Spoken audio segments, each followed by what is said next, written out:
जय हिंद दोस्तों, आपका स्वागत है हमारे चैनल साइंस ज्ञान हब में। आज की वीडियो में हम एक विशेष टॉपिक को देखने वाले हैं। तो आज का हमारा जो टॉपिक है ये है माइटोकॉन्ड्रिया। कौन सा है? माइटोकॉन्ड्रिया। तो समय को व्यस्त ना करते हुए चलिए अब अपने टॉपिक को देखते हैं। तो माइटोकॉन्ड्रिया शब्द को अगर हम तोड़ते हैं तो इससे दो शब्दों की उत्पत्ति होती है। पहला शब्द जो बनेगा वो माइटोस बनेगा और दूसरा बनेगा कॉन्ड्रिया। माइटोस का अगर अर्थ यानी मतलब हम निकालें तो इसका मतलब होता है थर्ड मतलब सूत्र या धागा।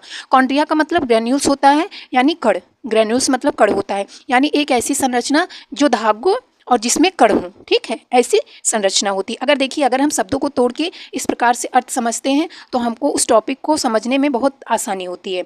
तो अगर हम बात करें, हमें कभी भी सूक्ष्मदर्शी से माइटोकॉन्ड्रिया को देखना हो तो उसमें एक विशेष प्रकार के अभिरंजक की जरूरत होती है, यानी उससे हमें स्टेनिंग करनी पड़ती है, उसके बाद हम देख पाएंगे। तो उस विशेष प्रकार के अभिरंजक का नाम है जेनस ग्रीन। क्या नाम है? Janus green. अगर हम बात करते हैं माइटोकॉन्ड्रिया की खोज की तो सबसे पहले वैज्ञानिक कॉलिकर ने इनकी खोज जो कीट थे, कीट की मांसपेशियों में सबसे पहले कॉलिकर नामक वैज्ञानिक ने 1850 में देखा था, ठीक है। तो क्या होता है, इन्होंने देख के छोड़ दिया। फिर मतलब इन्होंने कुछ लाइनें दी होंगी लेकिन कोई मान्यता नहीं प्राप्त हुई। लेकिन ये है कि जब आगे खोज हुई तो इनका नाम ये आया कि इन्होंने सबसे पहले देखा था। उसके बाद क्या होता है, 1882 में फ्लेमिंग आल्टमैन आते हैं। वो मिलकर इनकी खोज करते हैं और इनका वर्णन भी करते हैं, यानी इनको डिस्क्राइब करते हैं, लेकिन इनका नाम बायोब्लास्ट देते हैं। इन्होंने भी माइटोकॉन्ड्रिया नाम नहीं दिया। सन 1897 में सिवेंडा आते हैं जिन्होंने इनको माइटोकॉन्ड्रिया नाम दिया, ठीक है, इन्होंने माइटोकॉन्ड्रिया नाम दिया। अगर प्रश्न में आपसे पूछा जाए माइटोकॉन्ड्रिया शब्द किसने दिया तो आप बताएंगे सिवेंडा, ठीक है। अब अगर हम बात करें इनके स्ट्रक्चर की तो ये आपका माइटोकॉन्ड्रिया है, देख लीजिए, ये माइटोकॉन्ड्रिया है। माइटोकॉन्ड्रिया डबल मेम्ब्रेन से बनी होती है। एक झिल्ली ये है, बाहरी झिल्ली, ठीक है, आउटर मेम्ब्रेन, और ये कि इनर मेम्ब्रेन है।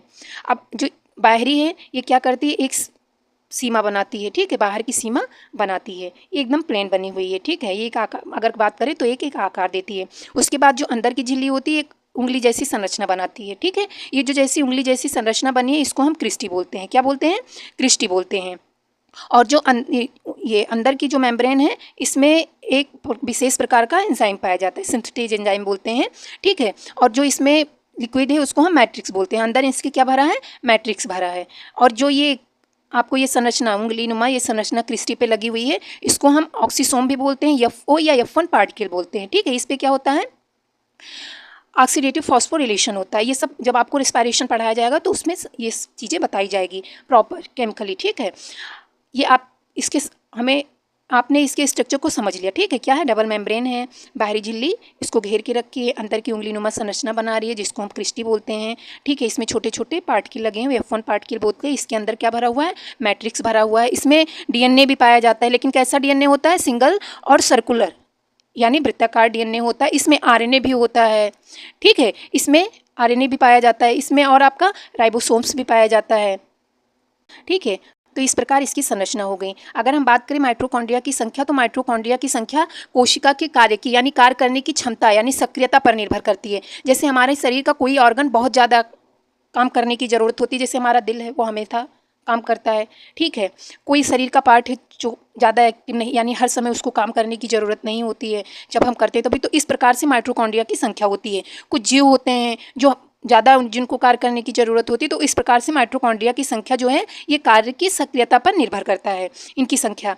माइटोकॉन्ड्रिया आपको बता दिए कि डबल मेम्ब्रेन होती है। अगर इनकी लंबाई की बात करें तो ये 1.0 से 4.1 माइक्रोमीटर होती हैं। अगर इनके डायामीटर यानी व्यास की बात करें तो 0.2 से 1.0 माइक्रोमीटर होती है, ठीक है। बाहरी झिल्ली भी आपको बता चुके हैं। इसके अंदर क्या पाया जाता है ये भी आपको, उंगली नमी संरचना को क्रिस्टी बोलते हैं। जो अंतःकोष्ठ होता है उसमें मैट्रिक्स पाया जाता है। ये मैट्रिक्स कैसा होता है?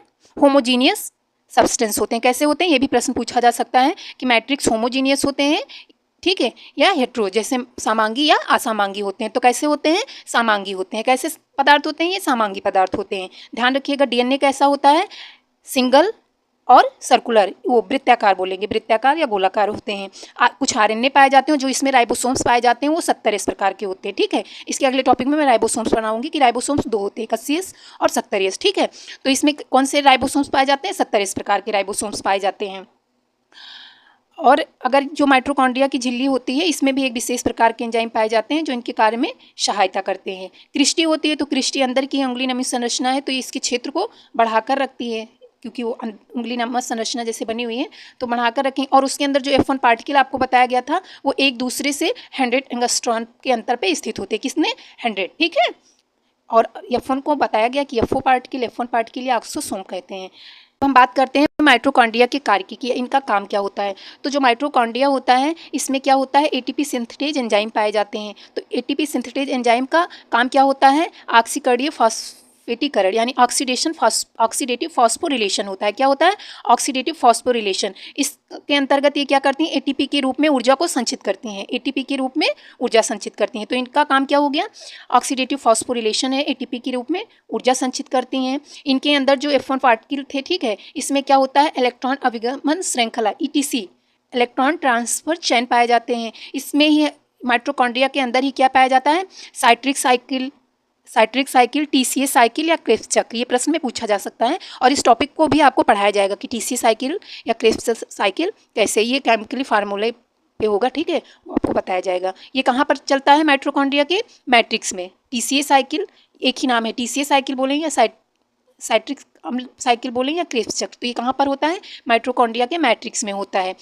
अब देखिए, जब यहाँ पे एटीपी के रूप में ऊर्जा उत्पादन होगी तो जाहिर सी बात है कि जो प्रोटीन, फैट्स, कार्बोहाइड्रेट्स हैं इनको टुकड़े में तोड़कर यानी टूटते हैं और फिर माइटोकॉन्ड्रिया में जाकर इस ऊर्जा का उत्पादन माइटोकॉन्ड्रिया में भी होता है। एटीपी के रूप में ऊर्जा संचित करते हैं, इसलिए इनको क्या बोलते हैं, पावर हाउस ऑफ सेल बोलते हैं। माइटोकॉन्ड्रिया को क्या बोलते हैं, पावर हाउस ऑफ। और माइटोकॉन्ड्रिया के अंदर क्या होता है, एरोबिक रेस्पायरेशन कहाँ होता है, माइटोकॉन्ड्रिया में, यानी वायवीय श्वसन कहाँ पर होता है, माइटोकॉन्ड्रिया में।